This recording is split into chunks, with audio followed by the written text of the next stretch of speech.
அனைவருக்கும் வணக்கம். இன்றைக்கான கேள்வி என்னன்னா, இறைவன் யார் அப்படின்னு ஒரு கேள்வியை கேட்டுட்டு, அது இறைவனை பற்றி எதுவும் அறியாத ஒரு சிறுவன் வச்சுக்குருவோம்.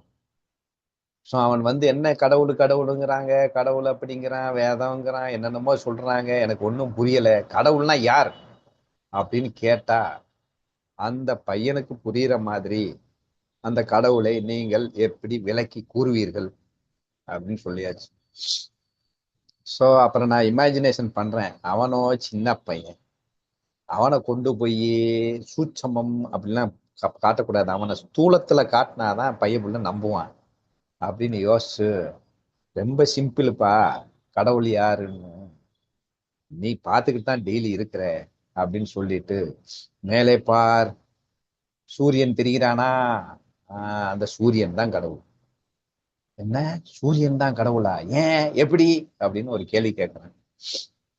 முதல்ல சூரியனை பத்தி தெரிஞ்சுக்கிறோம்னா, சூரியன் தேர்ந்து வர்ற வெப்பாற்றல் அப்படின்னு ஒண்ணு புரிஞ்சுக்கோ தம்பி.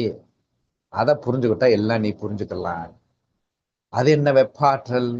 அந்த வெப்பாற்றல் தான் எல்லா மாயையும் பண்ணுகிறது. அதை வேணா உனக்கு சொல்லி காட்டுறேன் அப்படின்னு சொல்லிட்டு அவன் என்ன பண்றான், ஒரு பனிக்கட்டியை எடுத்து அவன் முன்னாடி வச்சு, இது எப்படி இருக்கு? சாலிட் ஸ்டேட்ல இருக்கு, நிலத்தன்மையில இருக்கு, கெட்டித்தன்மையில இருக்கு, அதான் நிலம். அப்ப சாலிட் ஸ்டேட்ல இருக்கு. இதுல சூரியன் அந்த வெப்பம் பட்ட உடனே என்ன ஆகுது பார். கொஞ்ச நேரம் கழிச்சு அது என்ன ஆகுது? அந்த சாலிட் ஸ்டேட்டே எதுவாக மாறுது? நீராக மாறுது. அப்போ இப்ப இந்த சாலிட் ஸ்டேட் எதுவா மாறிடுச்சு? யாரால் மாறிச்சு? அந்த சூரியனால் மாறிச்சு, நீராக மாறிட்டு. மறுபடியும் கொஞ்சம் வெப்ப ஆற்றல் பார், அந்த நீர் எதுவாக மாறுகிறது? காற்றாக மாறியது. அப்ப நிலம், நீர், காற்று, பஞ்சபூத தத்துவத்துல இந்த மூணுக்கும் அடிப்படையாக அதை உருமாற்றக்கூடிய இருப்பவன் யாருன்னு பார்த்தா நம்மால் தான்டா. அப்ப நீங்க பாக்குற எல்லா சாலிட் ஸ்டேட், நான் முதல்ல தத்துவத்தை சொல்லிடுவோம். அப்போ காத்தா மாறிடுச்சு. அப்ப காத்தா மாறியது எங்க போனது? காற்று அப்படியே ஆகாயத்தில் கலந்தது. அப்போ ஆகாயம், காற்று, காற்றுல இருந்து நீரு, நீர்ல இருந்து மறுபடியும் சாலிட் ஸ்டேட். இது என்ன ஆகும்? வெப்பம் குறைய குறைய அந்த எனர்ஜி, அந்த சூரியனோட எனர்ஜி கம்மியாச்சுன்னா இப்படி டிரான்ஸ்ஃபர் ஆகும். எனர்ஜி இந்த சைடு கூடுச்சுன்னா சாலிட்ல இருந்து லிக்விடு, லிக்விட்ல இருந்து கேஸ், கேஸ்ல இருந்து நீ ஆகாயத்துக்கு போயிடும். சோ இப்ப இந்த மூணு மாற்றங்களுக்கும் அடிப்படையாக இருப்பது யாருன்னு பார்த்துட்டேல்ல? ஆமாங்க ஆமாங்க, சூரியன் தான் இந்த மூணுக்கும் அடிப்படை காரணமாக இருக்கின்றான். அப்போ ஒரு பொருள் கெட்டித்தன்மை அடைய வேண்டும் என்றால் சூரியன் வேண்டும், ஒரு பொருள் நீராக இருக்க வேண்டும் என்றால் சூரியன் வேண்டும், ஒரு பொருள் காற்றாக இருக்க வேண்டும் என்றால் சூரியன் வேண்டும். உடனே ஆகாயம் வெற்றிடம் அப்படின்னு ரொம்ப யோசிக்காதரா. வெற்றிடத்தை உருவாக்குவதே சூரியன் தான். எப்படி? ஒரு திரை இருக்கு, சினிமாக்குள்ள போ, திரை இருக்கு. ப்ரொஜெக்டர்ல இருந்து பவர் வர்றதுக்கு முன்னாடி திரை கண்ணுக்கு தெரியுமா? திரை கண்ணுக்கே தெரியாது. இருட்டு மட்டும்தான் இருக்கும், கண்ணுக்கு எதுவுமே தெரியாது. உடனே சூரிய வெளிச்சம் சடார்னு வந்த உடனே கப்புன்னு ஒரு திரை மாதிரி அங்க தெரியுது. அப்ப சூரிய வெளிச்சம் வரப்போய் தான் ஆகாயத்தையே நீ ரெகனைஸ் பண்ற. அப்ப சூரிய வெளிச்சம் தான் ஆகாயத்தை உருவாக்குகிறது. சூரிய வெளிச்சம் இல்லைன்னா ஆகாயம் மறைஞ்சிருது, கண்ணுக்கு தெரியல. இப்போ பிளாஷ் அடிக்குது, அந்த பிளாஷ் தான், அந்த திரை தான். அந்த அந்த திரையை உருவாக்குறதே இந்த வெளிச்சம் தான். அந்த மாதிரி ஆகாயத்தை உருவாக்குவதும் அந்த சூரியன் தான். இப்ப புரியுதா? அப்போ சூரியன் ஆகாயத்தை உருவாக்கி அங்கிருந்து ஒரு வெப்பச்சலனத்தினால் காற்று, காற்றிலிருந்து நீர், நீர்ல இருந்து நிலம், இங்கிருந்து மறுபடியும் நிலம், நீர், காற்று, மறுபடியும் ஆகாயம். இதுதான்டா இங்க நடந்துட்டு இருக்கு. இது புரியுது இல்ல பனிக்கட்டி விஷயத்துல?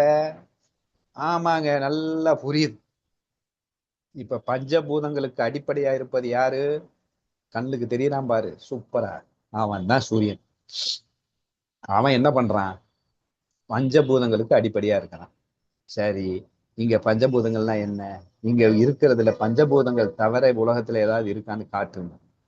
அப்ப எதை பார்த்தாலும் நிலத்தன்மையில இருக்கு, இல்லைன்னா நீர்த்தன்மையில இருக்கு, இல்ல காற்று தன்மையில இருக்கு, இல்ல ஆகாயத்தன்மையில இருக்கு. ஆமாங்க, பஞ்சபூதத்தை தவிர உலகத்தில் எதுவுமே இல்லை. சூப்பரு. அப்ப பஞ்சபூதங்கள் தவிர உலகத்தில் எதுவுமே இல்லை. இந்த பஞ்சபூதத்துக்கு அடிப்படையாக உருவாக்கிய காரணம் யாருன்னு பார்த்தா சூரியன். அப்ப சூரியனே இங்க பஞ்சபூதங்களாக இருக்கிறான். அப்ப நீ யாரு? நானும் பஞ்சபூதம். என்கிட்ட சாலிடு லிக்விடு எல்லாம் இருக்கும். நிலத்தன்மை, நீர்த்தன்மை, காற்றுத்தன்மை இருக்கு. அவன்கிட்ட என்ன இருக்கு? நிலத்தன்மை, நீர்த்தன்மை, காற்றுத்தன்மை. இங்க ஒரு பொருள் இருக்கு, அது என்ன இருக்கு? ஆமா, அது நிலத்தன்மை. காரணம் சூரியன். அப்ப பார்ப்பவை அனைத்தும் அடிப்படையாக அதை உருவாக்கிய அதுவாக இருக்கின்றது யாருன்னு பார்த்தா சூரியன். அப்ப சூரியன் தான் இங்கே மூலமாக இருந்து கொண்டு அவனே அந்த ஆகாயத்தை ஃபர்ஸ்ட் பிளாஷ் அடிக்கிறான். அங்கிருந்து வெப்பச்சலனத்தினால் காற்று, இந்த ப்ரெஷர் டிஃபரன்ஸுக்கு டெக்னிக்கல் தெரியணும்னா இந்த ப்ரெஷர் டிஃபரன்ஸுக்கு காரணமே சூரியன் தான். அதனாலதான் காற்று மூவ் ஆகுது. மூவ் ஆகிற காற்றுனாலதான் லைட்டா வந்து ஹீட் ஆகுது. அந்த காட்டுக்கு அந்த ஹீட்னாலதான் நீர், அதுக்கப்புறம் தான் மறுபடியும் நிலம் கெட்டித்தன்மைன்னு வருது. டெக்னிக்கலா பார்த்தா அவனுக்கு டெக்னிக்கலா புரியாது, அவன் சின்ன பையன் இல்லை. அதனால இன்ஜினியரிங் கூட வேண்டாம், எதுக்கு ஆன்மீகம் போறதுக்கு, விஞ்ஞானமும் வேண்டாம் அப்படிங்கிறதுனால அதான் பனிக்கட்டி வச்சு புரிய வச்சாச்சு. அப்ப எல்லாம் பஞ்சபூதங்கள் தான்டா. ஆனா ஒண்ணு புரியணும், இயங்குகின்றனவே. இயங்குறவருக்கு என்ன வேணும்? எனர்ஜி வேணும். எனர்ஜி யார் தர்றா? இப்ப நீ உனக்கு எப்படி எனர்ஜி வருது? நீ எப்படிப்பா இயங்குற? சாப்பிடலன்னா இயங்குவியா? சாப்பிடலன்னா செத்து போயிடுவேன். அப்ப சாப்பாடு எங்க இருந்து வருது? உணவுல இருந்து வருது. உணவு எங்க இருந்து வருது? சூரியன்ல இருந்து வருது. கொஞ்சம் யோசிச்சு பார்த்தோம்னா, ஏன்னா நீர் அவன் தான் சொல்லியாச்சு, நிலம் அவன் சொல்லியாச்சு, காற்று அவன் சொல்லியாச்சு, அந்த சூரிய ஆற்றலும் அவன் தான் சொல்லியாச்சு. அப்ப அந்த நெல்மணி, அரிசி, உளுந்து நீ எதை தயாரிச்சாலும் இதன் மூலியமாக தான் அது உருவாகி வருது. நல்லா பார்த்துக்கோப்பா, ஒரு விதைய வைக்கிற, அந்த விதைய கீழே ஊன்ற, விதையில இருந்து ஒரு மரம் வருகிறதுன்னா விதையில இருந்து, விதைக்குள்ள இருந்து எப்படி மரம் வரும்? அந்த விதையில வந்து நிலம், நீர், காற்று, சூரிய ஆற்றல் அப்படியே உள்ள புகுந்து அது அப்படியே உருமாறி அப்படியே என்ன வருது? ஒரு சாலிட் ஸ்டேட்டா ஒரு மரம் வருது. அங்கிருந்து ஒரு கிளை வருது, இலை வருது, பூ வருது, காய் வருது. அந்த காயில இருந்து எனர்ஜி தான் நீ சாப்பிடுற. அப்ப என்ன வருது? அப்படிதான் வருது. இது இன்னும் நல்லா புரியணும்னா, அந்த மரத்துல இருக்கு இல்லையா, அந்த மரத்துல இருக்கிற நீர்த்தன்மையை காற்றை எடுத்துரு. அப்போ மரத்துல இருக்கிற காற்றை முள்ள எடுத்து ஆகாயத்தையும் வேக்யூம் எடுத்துட்டா மரம் வந்து சின்னதாயிரும். அதுல இருக்கிற அந்த பச்சையா இருக்குன்னு வச்சுக்கோங்க, அந்த இலை, அதுல இருக்கிற நீரை எடுத்துரு. நீரை எடுத்துட்டோம்னா என்ன ஆகும்? காஞ்சு போய் சின்னதாயிரும். அதுல இருக்கிற வெப்ப ஆற்றலையும் எடுத்துட்டு எரிச்சிட்டேன்னா இத்தினோடு சாம்பலா இருக்கும். அப்ப அதையும் நீ வந்து எரிச்சிட்டேன்னா இல்லாம போயிடும். ஏன்னா அதுதான் விதையா இருந்தது, இல்லாம இருந்ததுதான் இப்படி வந்தது. அப்ப இது எல்லாத்துக்கும் மூலமா இருக்கிறது யாரு? அந்த விதையா இருந்து, விதையில இருந்து சூரியன் பஞ்சபூதங்களாகி அதை அப்படியே மரமாக்கி, காயாக்கி, கனியாக்கின்றான். மறுபடியும் என்ன பண்றான்? விதையாக்கிறான். இதுதான்டா சுழற்சி. இப்படியே வந்துகிட்டு இருக்கு. எல்லாத்துக்கும் மூலம் மையமாக இருப்பது யாருன்னு பார்த்தா சூரியன். அப்ப நீ யாரு? சூரியன். அவன் யாரு? சூரியன். இந்த இயக்கத்துக்கு மூலம் யாரு? சூரியன். புரிஞ்சுச்சா தம்பி? அவ்வளவுதான். இதை புரிஞ்சுட்டா உன் வாழ்க்கை நிம்மதியாயிரும். இதை புரிஞ்சுட்டா வாழ்க்கை நிம்மதியாகும். எது எப்படி நிம்மதியாகும்? என் கஷ்டம் எப்படி தீரும்? கஷ்டம் ரொம்ப தீர்ந்துருந்தா இப்ப வந்து நீ கர்மயோகம் கர்மயோகம்னு சொல்றானுங்களே, அது வேற ஒண்ணும் இல்லை. இந்த தத்துவத்தை புரிஞ்சிச்சுன்னு வச்சுக்கோ, நீ செயல்படுகிறாய். நீ செயல்படுகிறாயா, இல்ல சூரியனின் ஆற்றலை வைத்து செயல்படுகிறாயா? ஏன்னா நீயே ஒரு சூரியன் தான். சூரியனின் ஆற்றலை வைத்து, ஆமா, சூரியன் ஆற்றல் இல்லாமல் என்னால் செயல்பட முடியாது. சூரியனால் தான் நான் செயல்படுகிறேன். அப்போ செயல்படும் போது நான் செயல்படவில்லை, சூரியனால் செயல்படுகிறேன். ஆதலால் நான் பலனை எதிர்பார்க்க எனக்கு தகுதி இல்லைன்னு நீ முடிவு பண்ணிட்டேன்னா நீ கர்மயோகியே. அவ்வளவுதான். உனக்கு எந்த பிரச்சனையும் வராது கர்மயோகத்துல இருந்தா. இல்ல அடுத்து பக்தி யோகின்னு ஏதோ சொல்றாங்களே, ஒண்ணும் இல்ல. இந்த சூரியனை பார்த்தோம்னா பிரமிச்சிடுறான், அரண்டுறான். அதன் மேல லவ் பொங்குது. ஓ, எனக்காக நீ நீரை உருவாக்கி, காற்றை உருவாக்கி, மலையை உருவாக்கி, மரத்தை உருவாக்கி, என்னையும் உருவாக்கி, என்னையும் இயக்கி அப்படின்னு சொன்ன உடனே அதுல அப்படியே அந்த சூரியனை பார்த்து மெய் மறந்து அந்த லவ் ஃபீல். உனக்கு ஒரு பொண்ணை பார்த்தா வருதுல ஒரு லவ் ஃபீல், அவனுக்கு சூரியனை பார்த்தா வந்துருது. வந்து அப்படியே சூரியனுக்கு போய் அடிக்ஷனுங்கிறான். அந்த அடிக்ஷனுக்கு பேரு சரண்டர்னு அர்த்தம். அங்க நன்றி உணர்வா மாறுது. ஆஹா, நீதானா இல்லமான்ட்டு அவன் மனம் முழுக்க சூரியனை ரசிப்பான். இங்க சூரியன் எப்படி இருக்கு பார், இந்த சூரியன் எப்படி இருக்கு பார், ஆஹா சூரியன், ஆஹா சூரியன்ட்டு எதை பார்த்தாலும் சூரியனை நினைத்து நினைத்து உருகி உருகி இருந்தாலே இப்போ நீ என்ன பண்ணாலும் அது கரெக்டுன்ட்டான். ஏன்னா சூரியனை நினைத்து பக்தி யோகி அப்படிதான் இருப்பான். அவன் விட்டல்னு நினைச்சிட்டு என்ன வேணா பண்ணுவான்னு சொல்றான்ல, அந்த விட்டல்ல சூரியன் தான். அவன் சூரியன்ட்ட மயங்கிட்டான். இப்ப சூரியன் இது மயக்கும் போது, அப்ப இவன் ஜீரோ ஆகும்போது இயக்கம் சூரியனை இயக்கி விடுகிறது. ஆதலால் அவனுக்கு எந்த பிரச்சனையும் இல்லை. ஏன்னா அவனை வந்து 4 பேர் திட்டாங்கன்னா சூரியன் நம்மளை திட்டாது. சூரியன் தான் நமக்கு இருக்க. அடுத்து 4 பேர் வந்து அவன்கிட்ட பறிச்சுட்டு போயிட்டாங்க, ஏதோ பண்ணிட்டாங்க, எதுவும் போனாலும் தானே போனாலும் சூரியன் இருக்கான், எனக்கு என்ன கவலை அப்படின்னா. ஏன்னா நான் போனாலும் சூரியன்ட்ட தானே போறேன். ஏன் சாலிட் ஸ்டேட்டு, அதுக்கப்புறம் நீ எரிப்ப, அது வெப்பாற்றலா மாறும். அப்ப அந்த வெப்பம் காற்றிலே கலக்கும், காற்று ஆகாயத்துல போகுது, ஆகாயத்துக்கு மூலம் நம்ம சூரியன் சொல்லியாச்சு. நேரம் அங்கதானே போறோம். இங்க எதுவுமே அழிவது இல்லையே. அதுதான் சொல்றேன், ஆற்றலை ஆக்கவும் முடியாது அழிக்கவும் முடியாது. ஒரு கட்டை இருக்கு, கட்டை என்ன ஆகும், கட்டையை அழிக்கணும்ட்டு நீ போனேன்னா அது வந்து ஹீட் எனர்ஜியா மாறி. ஹீட் எனர்ஜி எங்க போகும், அந்த ஹீட் காற்றுக்கு போகும், காற்று எங்க போகும், ஆகாயத்துக்குள்ள போய் ஒளிஞ்சுக்கிறோம். அப்ப மறுபடியும் ஆகாயத்துல இருந்து வரும்.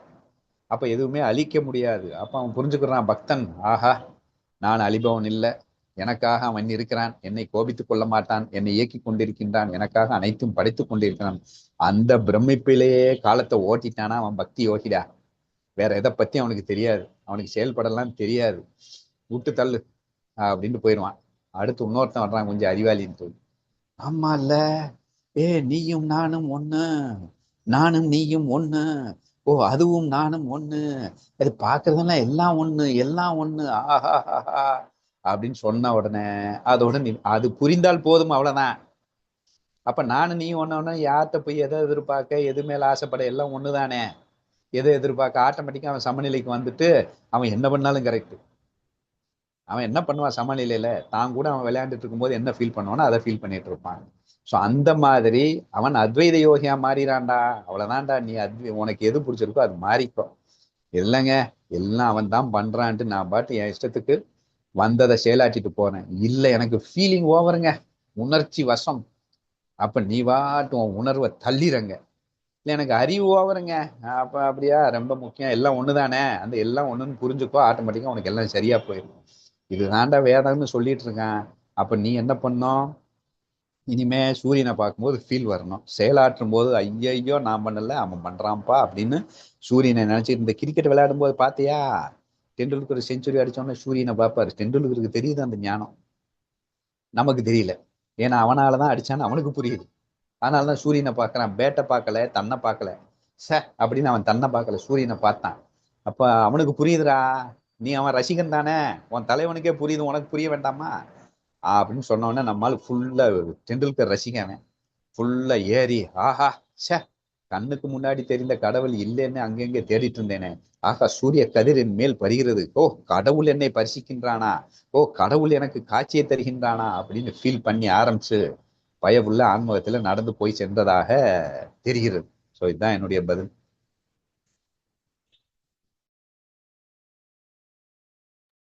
தேங்க்யூண்ணா.